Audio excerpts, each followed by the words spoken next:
Hey there, I'm Sarah A. Chrisman, the author of the Tales of Chetzemoka, and today I'm going to be making curried mushrooms.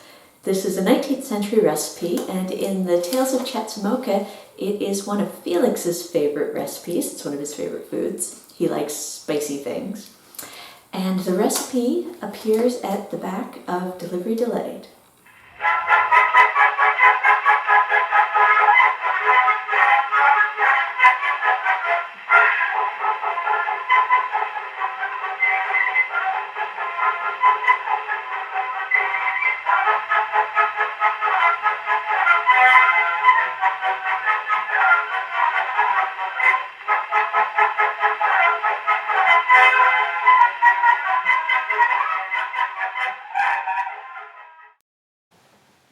The 19th century recipe for curried mushrooms that appears at the end of Delivery Delayed goes: peel and remove the stems from a dish of full-grown mushrooms, sprinkle with salt, and add a very little butter.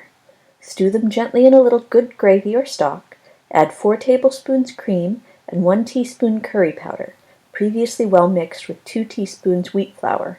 Mix carefully and serve on a hot dish with hot toast and hot plates attendant. The large horse mushroom, when 1/2 or 3/4 grown and curried in this fashion, will be found to be delicious. You can use any mushrooms you want for this dish, any type, but it's going to taste like curry anyways, so it doesn't make much sense to use very expensive mushrooms or anything with a more subtle flavor. Just use some cheap mushrooms and save the nicer ones for when you're just going to cook them in butter or do something more subtle with them. Now, the reason why the original recipe says to peel them is that if the mushrooms have been gathered from the woods or if they've been grown in manure, which is traditional with mushrooms, they can be kind of hard to clean. And so the peeling removes any dirt. But these days, most mushrooms are sold pretty darn clean, so you don't really have to peel these. And as for the taking out the stems, you can cook them just as nice little cups. That's one way people like to present them. And then, of course, you fill them with sauce. Personally, I just like to slice them. It's easier that way in terms of this is kind of big to fit in my mouth. And also, they cook through faster. Now, this recipe is pretty specific about using a very little butter. You're going to use about 1 tablespoon. In other Victorian mushroom recipes, most other recipes take a lot more butter. My favorite one is one of Mrs. Beeton's recipes where she says to use as much butter as your conscience will allow. Because in those days, butter was pretty expensive, so you didn't want to spend too much money on it, but as much as your conscience would allow. With this one, the reason you're not going to use very much is because we're going to be adding quite a bit of cream, and the cream makes it pretty rich already, and you don't want to make yourself sick with too much butter plus cream. And so for this one, it's about 1 tablespoon. Remember the salt. You can use any kind of stock you want. Traditional is beef stock with mushrooms. Those go really well together. I've made this with vegetable stock too, and I've never tried it with chicken stock, but I don't see why you couldn't. You're basically going to want to add enough stock to not quite cover your mushrooms, and then you're going to cook them down a bit. Just stew them quite nicely. While the mushrooms are stewing, I'll take the opportunity to explain that one of the things I really love about a wood stove is that it's really easy to control the temperature, because with an electric stove, on the top of the stove, if you want to change the temperature on an electric stove, you turn the knob and then pray fervently, and if the stove is in the mood or it feels like it, maybe if you're lucky, 10 or 15 minutes later it might change temperature. With a wood stove, the range top is different temperatures because the fire is right here. So this is the hottest part. So if I want these to cook at a cooler temperature, I move them away from the fire. So this is the hottest part. This is right over the fire.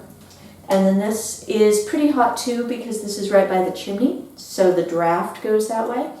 And then here is much cooler than these three. And then over here I've got simmer burners. And especially the one in the back, there's actually a little ledge there that it's kind of a wall inside the stove. So it actually blocks off a lot of the heat. So that's barely warm. That's for really simmering at the far corner.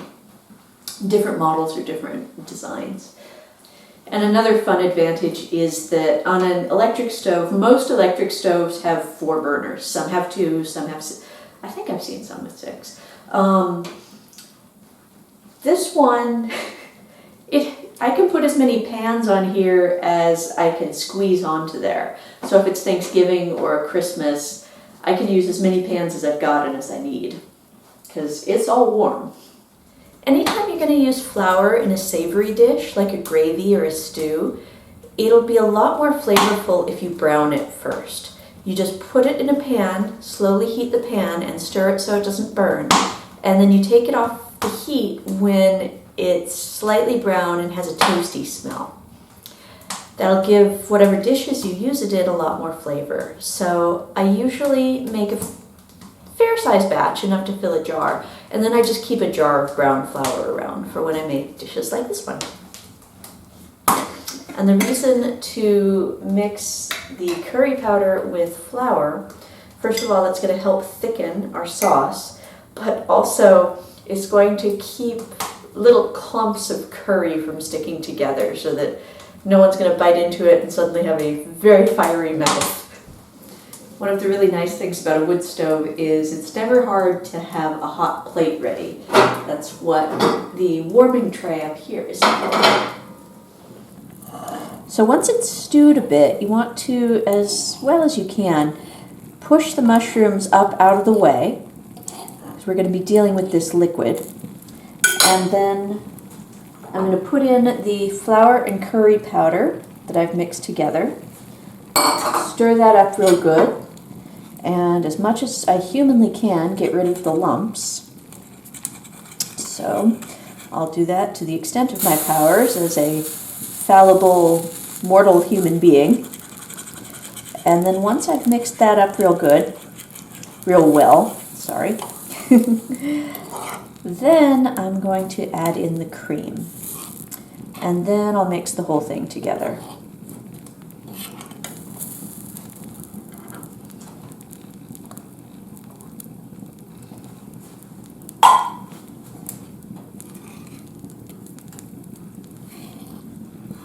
And then you want to slowly cook it down a bit until it gets thicker.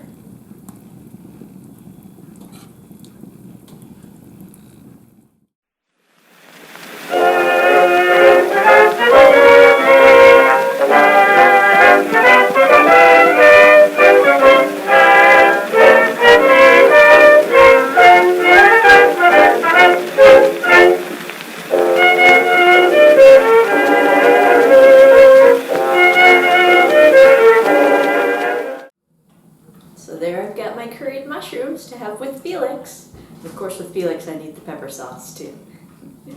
Thank you for watching today. I hope you enjoyed this video. If you did, please give it a nice thumbs up. And remember to tell your friends about my books. Happy reading!